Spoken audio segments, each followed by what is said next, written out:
حضرت کعب بن مالک رضی اللہ تعالیٰ عنہ کا واقعہ۔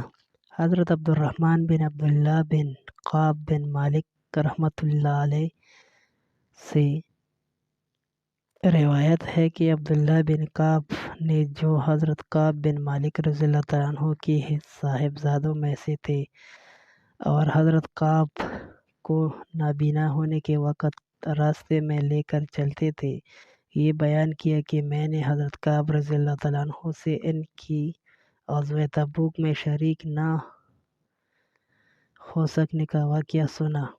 آپ نے فرمایا کہ غزوہ بدر کے سوا اور کسی غزوہ میں ایسا نہیں ہوا کہ میں رسول اللہ صلی اللہ علیہ وسلم کے ساتھ شریک نہ ہوا ہوں۔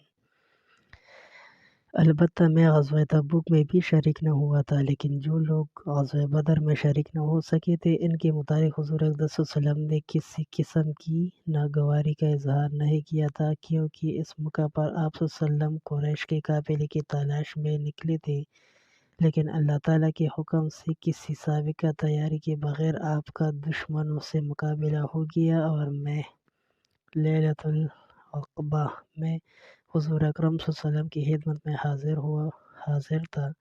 یہ وہی رات ہے جس پہ آپ نے اسلام کے لیے عہد کیا تھا، اور مجھے تو یہ غزوہ بدر سے بھی زیادہ عزیز ہے۔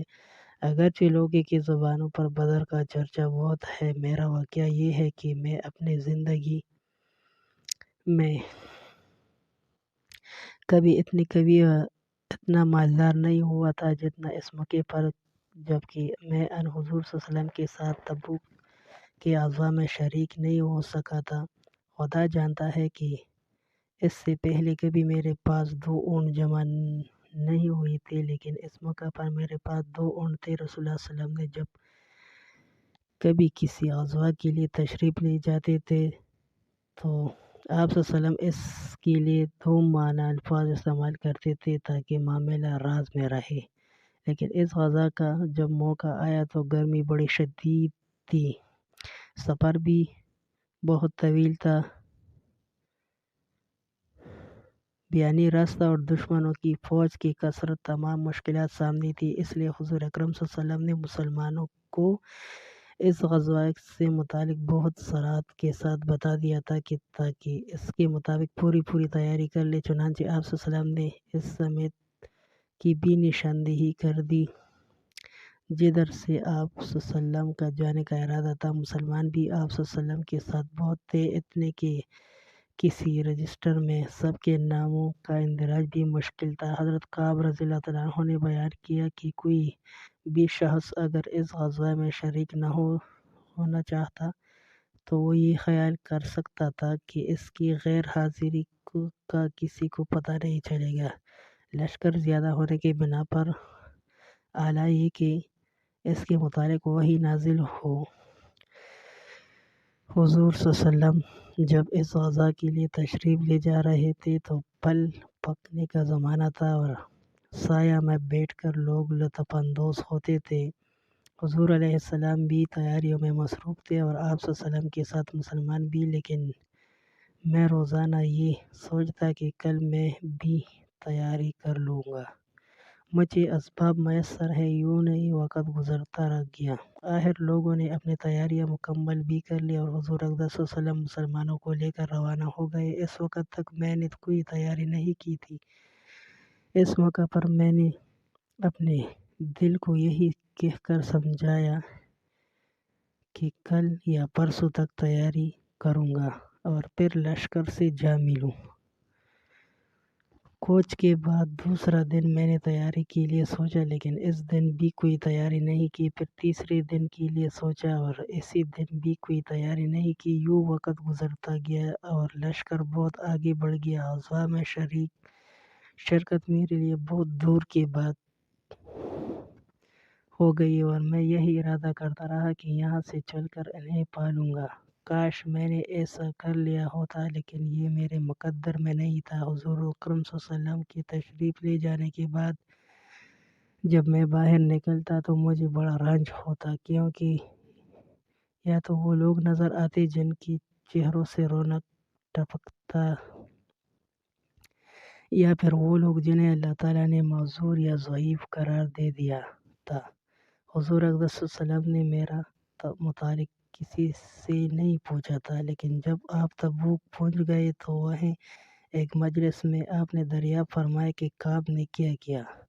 بنو سلمہ کی ایک صاحب نے کہا کہ یا رسول اللہ صلی اللہ علیہ وسلم، اس کی غرور و تکبر نے اس کو آنے نہ دیا۔ اس پر معاذ بن جبل رضی اللہ عنہ بولے، تم نے بڑی بات کہی یا رسول اللہ صلی اللہ علیہ وسلم، خدا گواہ ہے ہمیں ان کے متعلق خیر کے سوا اور کچھ معلوم نہیں۔ ان حضرت صلی اللہ علیہ وسلم نے کچھ نہیں فرمایا۔ حضرت کعب بن مالک بیان کرتے ہیں کہ مجھے معلوم ہوا کہ ان حضور صلی اللہ علیہ وسلم واپس تشریف لا رہے ہیں تو مجھ پر فکر و درد سوار ہوا۔ میرا ذہن کوئی ایسا جھوٹا بہانہ تلاش کرنے لگا جس سے میں حضور صلی اللہ علیہ وسلم کی ناراضگی سے بچ سکوں۔ اپنے گھر کی ہر ذی رائے سے اس کے متعلق میں نے مشورہ لیا، لیکن جب مجھے معلوم ہوا کہ حضور صلی اللہ علیہ وسلم مدینہ سے باہر قریب آ چکے ہیں تو باطل خیالات میرے ذہن سے چٹ گئے اور مجھے یقین ہو گیا کہ اس معاملے میں جھوٹ بول کر میں اپنے کو کسی طرح بچا نہیں سکتا۔ چنانچہ میں نے سچی بات کہنے کا پختہ ارادہ کر لیا۔ صبح کے وقت ان حضور صلی اللہ علیہ وسلم تشریف لائے۔ جب آپ صلی اللہ علیہ وسلم کی سفر سے واپس تشریف لاتے تو یہ آپ صلی اللہ علیہ وسلم کا معمول تھا کہ پہلے مسجد میں تشریف لے جاتے اور 2 رکعت نماز پڑھتے، پھر لوگوں کے ساتھ مجلس میں بیٹھتے۔ جب آپ فارغ ہو چکے تو آپ صلی اللہ علیہ وسلم کی خدمت میں وہ لوگ آئے جو غزوہ میں شریک نہیں ہو سکی تھی اور قسم کھا کر اپنے عذر بیان کرنے لگے۔ ایسے لوگوں کی تعداد تقریباً 80 تھی۔ حضرت انور صلی اللہ علیہ وسلم نے ان کے ظاہر کو قبول کیا، ان سے عہد و پیمان لیا، ان کے لیے مغفرت کی دعا کی اور ان کے باطن کو اللہ کے سپرد کیا۔ اس کے بعد میں حاضر ہوا، میں نے سلام کیا تو آپ صلی اللہ علیہ وسلم مسکرائے۔ آپ صلی اللہ علیہ وسلم کی مسکراہٹ میں تلخی تھی۔ پھر فرمائے، آؤ۔ میں چند قدم چل کر آپ صلی اللہ علیہ وسلم کے سامنے بیٹھ گیا۔ آپ صلی اللہ علیہ وسلم نے مجھ سے دریافت فرمایا کہ تم غزوہ میں کیوں شریک نہیں ہوئے؟ کیا تم نے کوئی سواری نہیں خریدی تھی؟ میں نے عرض کیا کہ میرے پاس سواری موجود تھی، خدا گواہ ہے اگر میں آپ صلی اللہ علیہ وسلم کے سوا کسی دنیا دار شخص کے سامنے آج بیٹھا ہوا ہوتا تو کوئی عذر گرد کر اس کے ناراضگی سے بچ سکتا تھا۔ مجھے خوبصورتی اور صفائی کے ساتھ گفتگو کا سلیقہ حاصل ہے، لیکن خدا گواہ ہے مجھے یقین ہے کہ اگر آج میں نے آپ صلی اللہ علیہ وسلم کے سامنے کوئی جھوٹا عذر بیان کر کے آپ صلی اللہ علیہ وسلم کو راضی کر لوں تو بہت جلد اللہ تعالیٰ آپ صلی اللہ علیہ وسلم کو مجھ سے ناراض کر دے گا۔ اس کے بجائے اگر میں آپ صلی اللہ علیہ وسلم سے سچی بات بیان کر دوں تو یقیناً حضور صلی اللہ علیہ وسلم میری طرف سے گبیدگی ہوگی، لیکن اللہ تعالیٰ نے مجھے عفو درگزر کی پوری امید ہے۔ خدا گواہ ہے کہ مجھے کوئی عذر نہیں تھا۔ خدا گواہ ہے اس وقت سے پہلے کبھی میں اتنا قوی اور مالدار نہیں تھا اور پھر بھی میں آپ صلی اللہ علیہ وسلم کے ساتھ شریک نہیں ہو سکا۔ ان حضرت صلی اللہ علیہ وسلم نے فرمایا کہ انہوں نے سچی بات بتا دی۔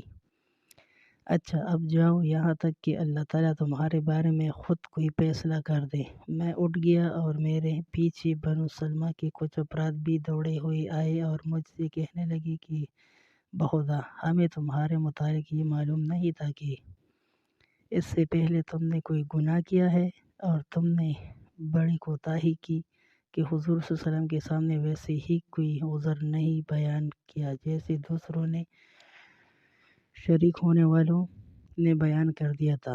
تمہارے گناہ کے لیے تمہارے لیے ان حضور صلی اللہ علیہ وسلم کا استغفار ہی کافی ہو جاتا۔ خدا کی قسم ان لوگوں نے مجھے اس پر اتنی ملامت کی کہ مجھے خیال آیا کہ واپس جا کر ان حضور صلی اللہ علیہ وسلم سے کوئی جھوٹا عذر بیان کر آؤں۔ پھر میں نے ان سے پوچھا کہ کیا میرے علاوہ کسی اور نے بھی مجھ جیسا عذر بیان کیا؟ انہوں نے بتایا کہ ہاں، 2 حضرات نے اسی طرح عذر کی جس طرح تم نے کی، اور انہیں جواب بھی وہی ملا جو تمہیں ملا۔ میں نے پوچھا کہ ان کے نام کیا ہے؟ انہوں نے بتایا کہ مرہ بن ربیع المار اور ہلال بن امیہ ثقفی، انہوں نے 2 ایسے صحابہ کا نام لے دیا تھا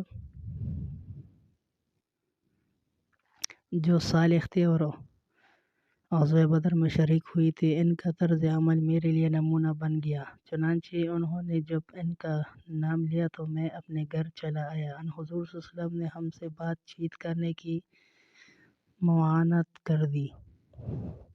بہت سے جو غزوہ میں شریک نہیں ہوتے تھے، ان میں سے صرف ہم 3 سے لوگ ہم سے الگ تحلق رکھنے لگے اور سب لوگ بدل گئے۔ ایسے محسوس ہوتا کہ ساری کائنات ہی بدل گئی، ہمارا اس سے کوئی واسطہ ہی نہیں ہے۔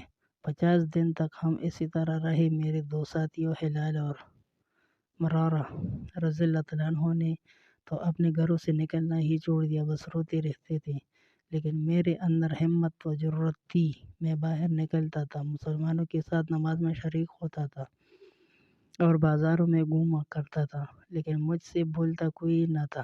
میں حضور صلی اللہ علیہ وسلم کی خدمت میں بھی حاضر ہوتا تھا، آپ صلی اللہ علیہ وسلم کو سلام کرتا۔ جب آپ صلی اللہ علیہ وسلم نماز کے بعد مجلس میں بیٹھتے تھے، میں اس کی جستجو میں لگا رہتا تھا کہ دیکھو سلام کے جواب میں ان حضور صلی اللہ علیہ وسلم کی مبارک ہونٹ ہلے یا نہیں۔ پھر آپ صلی اللہ علیہ وسلم کے قریب ہی نماز پڑھنے لگ جاتا تو ان حضور صلی اللہ علیہ وسلم میرے طرف دیکھتے، لیکن جو ہی میں نے آپ صلی اللہ علیہ وسلم کی طرف دیکھتا، آپ صلی اللہ علیہ وسلم چہرہ پھیر لیتا۔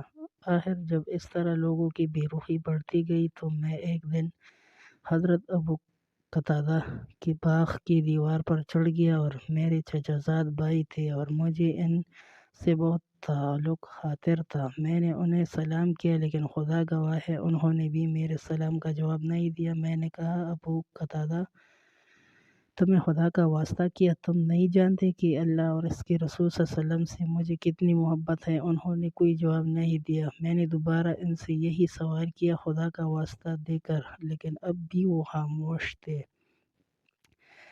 پھر میں نے خدا کا واسطہ دے کر ان سے یہی سوال کیا۔ اس مرتبہ انہوں نے صرف اتنا کہا کہ اللہ اور اس کے رسول صلی اللہ علیہ وسلم کو زیادہ علم ہے۔ اس پر میرے آنسو پھٹ پڑے۔ میں واپس چلا آیا اور دیوار پر چڑھ کر اتر آیا۔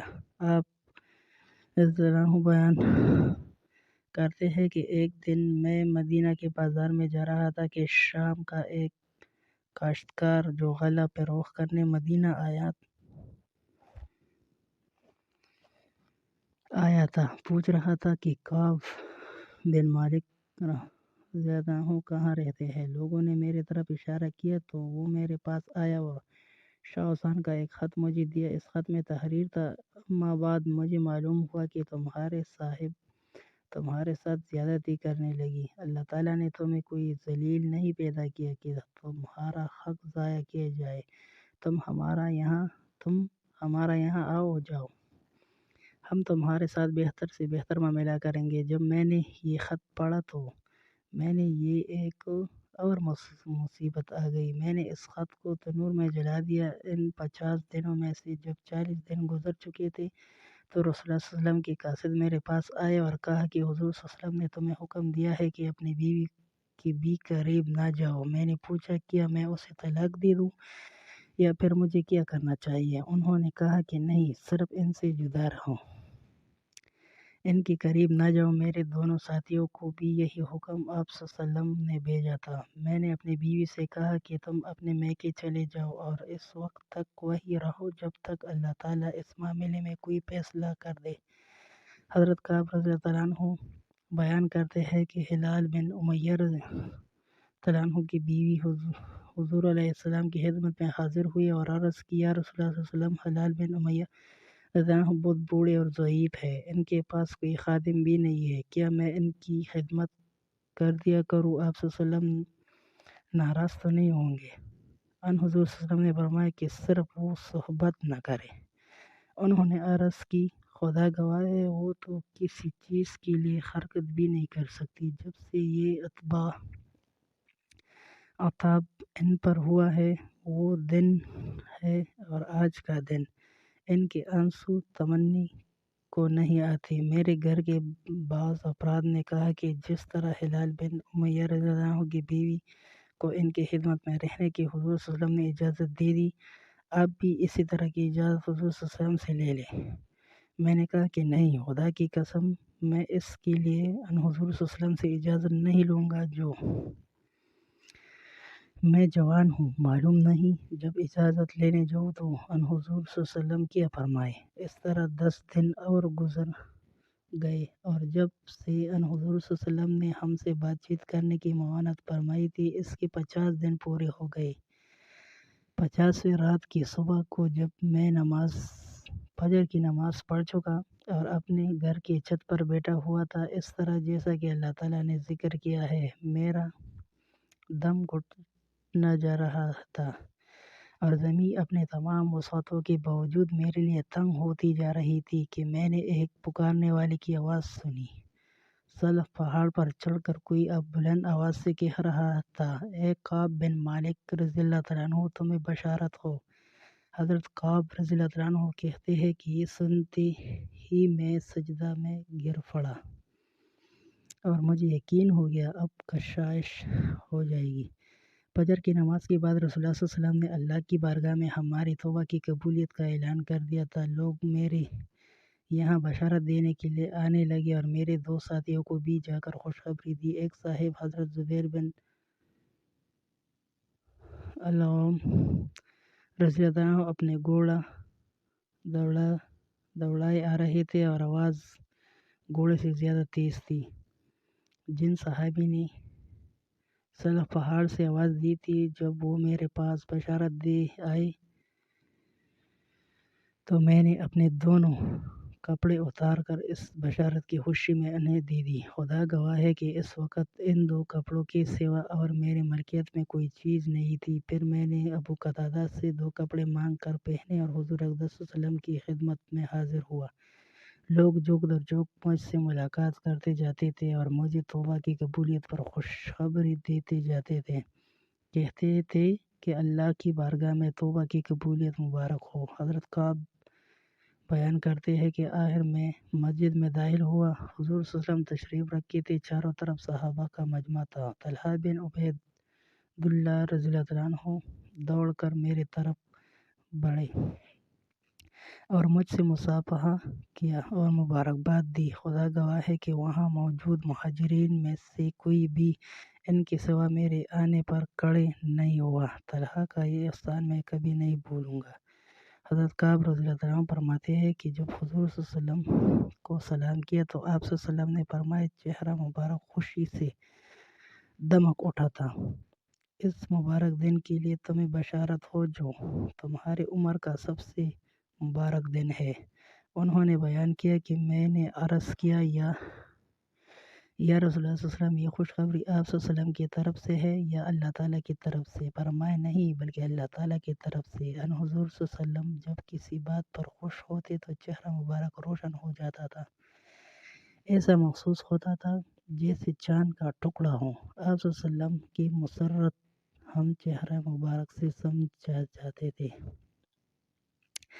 پھر جب میں نے آپ صلی اللہ علیہ وسلم کے سامنے بیٹھ گیا تو عرض کیا کہ یا رسول اللہ صلی اللہ علیہ وسلم، اپنی توبہ کی قبولیت کی خوشی میں اپنا مال اللہ اور اس کے رسول صلی اللہ علیہ وسلم کی راہ میں صدقہ کر دوں۔ آپ صلی اللہ علیہ وسلم نے فرمایا، لیکن کچھ مال اپنے پاس بھی رکھ لو، یہ زیادہ بہتر ہے۔ میں نے عرض کیا کہ پھر میں خیبر کا حصہ اپنے پاس رکھوں لوں گا۔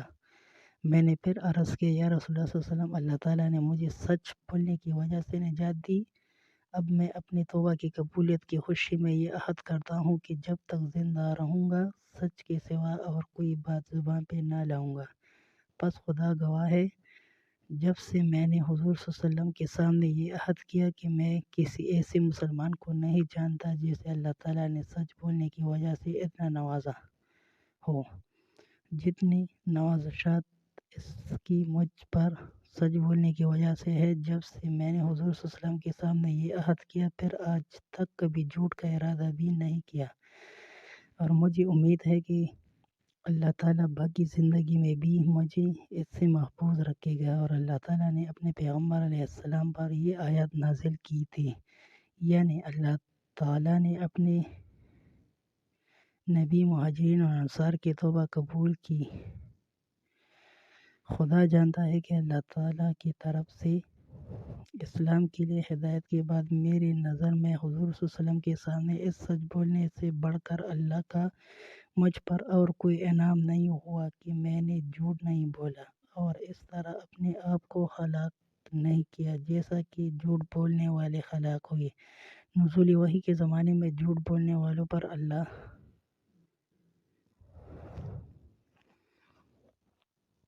تعالیٰ نے اپنی سخت وعید فرمائی کہ اتنے سخت کسی دوسرے کے لیے نہیں فرمائی گئی۔ فرمایا حضرت قعب بیان کرتے ہیں کہ ہم تین ان لوگوں سے جدا رہے جنہوں نے حضور اقدس صلی اللہ علیہ وسلم کے سامنے قسم کھا لی تھی اور آپ صلی اللہ علیہ وسلم نے ان کی بات مان بھی لی تھی، ان سے بیعت بھی لی تھی اور ان کے لیے استغفار بھی فرمایا تھا۔ ہمارا معاملہ حضور اکرم صلی اللہ علیہ وسلم نے چھوڑ دیا تھا اور اللہ تعالیٰ نے خود اس کا فیصلہ فرمایا تھا۔ اللہ تعالیٰ نے اس آیت کریمہ میں اسی طرح کا اشارہ کیا ہے اور اس آیت میں اللہ تعالیٰ نے ہماری اس عزا میں شریک نہ ہو سکنے کا ذکر نہیں کیا ہے، بلکہ اس کا تذکرہ کیا کہ ان حضور صلی اللہ علیہ وسلم نے ہمارے معاملہ کو پیچھے ڈال دیا تھا اور فیصلہ اللہ پر چھوڑ دیا تھا، بخلاف ان لوگوں کی جنہوں نے قسم کھا لی تھی اور اپنے عذر بیان کی تھی اور آپ صلی اللہ علیہ وسلم نے ان کی عذر قبول کر لیے تھے۔